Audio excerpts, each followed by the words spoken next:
कपड़े धोने वाली बहू। शादी के पहले से ही विभा को कपड़े धोने का बड़ा शौक था। कभी नल के नीचे तो कभी तालाब के पास। अरे मेरी नीली वाली लुंगी नहीं दिख रही है। विभा की अम्मा, कहाँ रखी है लुंगी? अरे वो तो विभा ने परसों ही धोकर रखी थी आपकी अलमारी में, देखो वहीं होगी। वो ना मैंने आज धो दी, मुझे लगा कि गंदी हो गई होगी। अरे कैसे गंदी हो गई थी? उसे तो मैंने पहना भी नहीं। हे भगवान, इस लड़की के कपड़े धोने की आदत से परेशान हो गया हूँ मैं। जितना तो घर में राशन नहीं आता, उससे कहीं ज्यादा डिटर्जेंट पाउडर का खर्चा है। इसकी शादी करवा दो, शादी जाए अपने घर में ही करे काम, फिर चाहे घर के कपड़े धोने हो या पूरे गांव के। हाँ ठीक बोल रही हूँ, देखता हूँ मैं कोई लड़का। वो दिन भी आ जाता है जब विभा को देखने लड़के वाले आ जाते हैं। लड़की मुझे अच्छी लगी। होने वाली सास कहती है, बेटी अगर कुछ पूछना है तो पूछ लो। वैसे तो हमारी लड़की बहुत ही शर्मीली है, जो बोल दो वो मान लेती है, इसे क्या पूछना होगा। अरे कैसी बात कर रही हो माँ, मुझे इन लोगों के घर रहना है, सवाल तो कई है। हाँ हाँ बेटा, पूछ लो ना, क्या पूछना है। आप लोगों के घर कपड़े कौन धोता है? सास का मुंह बन जाता है। देखो, अगर तुम ये कहना चाहती हो कि तुम्हें कपड़े धोने नहीं आते तो सुन लो, कपड़े मैं ही धोती हूँ, लेकिन तुम्हारे आ जाने के बाद मैं रुमाल तक नहीं धोऊंगी। अरे चुप रहना भाग्यवान, बहू बेचारी घर आई नहीं, उसे डराना शुरू कर दिया। वो क्या है ना बिटिया, अभी तक तो ये कल्लू की माँ ही धोती थी, लेकिन अब तुम्हारे पापा तो दहेज में वॉशिंग मशीन देंगे ही। तभी विभा की माँ बोल पड़ती है, सवाल भी पूछा तो क्या। वैसे भाई साहब, मशीन की तो फिर भी कपड़े धोने की कैपेसिटी होती है। मतलब जो बिटिया दे रहे हैं ना विभा, इसे कपड़े धोने का बहुत शौक है। ये आप लोगों के क्या, आस पड़ोस गांव मोहल्ले सबके कपड़े धो दे और उफ तक ना करे। बाहर देखा नहीं आपने कितने कपड़े सूख रहे हैं? सब हमारी बिटिया ने ही तो धोए हैं। बस भी करो ना माँ, शर्म आ रही इतनी तारीफ सुनकर। और तो और एक दाग निकाल कर दिखाओ तो मान जाओ। हाँ अच्छा, माफ करना बेटा, मैंने गलत समझा। हमें तो रिश्ता बहुत पसंद है। और ऐसे जुड़ जाता है रिश्ता कपड़े धोने का शौक रखने वाली विभा का। उसकी शादी हो जाती है कोयला फैक्ट्री में काम करने वाले कल्लू के साथ। शादी के बाद अचानक विभा चिल्लाती हुई सास के पास आती है। सासू माँ, अरे सासू माँ कहाँ है आप?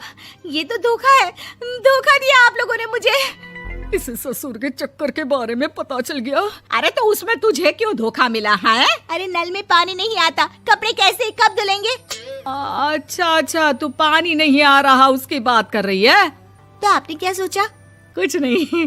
अच्छा, तेरी माँ ने कहा था कि कपड़े धोने का शौक है तुझे, याद आया मुझे। शौक बोलकर कपड़े धोने वाले मेरे जुनून को कम ना आके सासू माँ, कपड़ा धोना मेरा गुरूर है। तभी पति भी वहाँ आ जाता है। अभी मैंने इसे सनी देओल की फिल्म दिखाई है, उसी के डायलॉग मार रही है माँ। अच्छा सुन, साफ साफ बता रही हूँ, पानी सुबह 4 से 6 और शाम को 10 से 12 आता है, समझी? विभा टाइमिंग सुनकर हैरान हो जाती है। ये क्या भूतों का मोहल्ला है? सुबह 4 बजे उठकर कौन कपड़े धोता है? 4 बजे टंकी में पानी जाता है, फिर सारा दिन धोना ना, किसने मना किया? अरे कैसी बात कर रही हैं? 200 लीटर की टंकी में कितने कपड़े धो लूंगी मैं? सुबह ही उठ जाऊंगी मैं। अब क्या था, विभा सुबह 4 से लेकर रात के 12 बजे तक कपड़े ही धोती रहती। एक रोज सास पड़ोस से निकलकर कहीं जा रही होती है कि साथ वाली कहती है, हाँ कल्लू की माँ, जरा ये बताओ कि 2 साड़ी है, 2 ब्लाउज और एक पेटीकोट और एक नाड़े वाला लंबा कच्छा। हाँ तो? अरे तो क्या, कितना लोगी धुलाई ये बताओ। धोबन दिख रहे हैं हम क्या?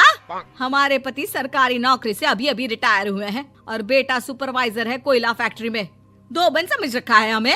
हाय रे कल्लू की अम्मा, माफ कर दो, वो तो मोहल्ले में यही सब बता रहे थे कि तुमने बहू को कपड़ा धुलवाने के काम में लगा दिया है। सास को पड़ोसन की बात सुनकर गुस्सा आ जाता है। वो घर पहुंचती है जहां घर के बाहर ही इतने सारे कपड़े सूख रहे होते हैं जितने कि किसी धोबन के घर पर। अरे ओ कल्लू की दुल्हन, बाहर निकल। माँ जी यहीं आ जाओ, बाथरूम में चादर धो रहे हैं हम। अरे अभी हम धोते हैं, तुमको बाहर निकलो। ये आस पड़ोस वाले बोल रहे हैं कि हम बहू से कपड़े धुलवा कर उसे कपड़ा धोने वाली बना दिए हैं। अरे छोड़ो ना माँ जी, किन लोगों की बातों में आती हो? आस पास के लोगों का तो काम ही होता है कि वो किसी तरह सास बहू को लड़ा दे। बहू सारे घर के कपड़े धोती है, ये क्या कम है? बोलिए।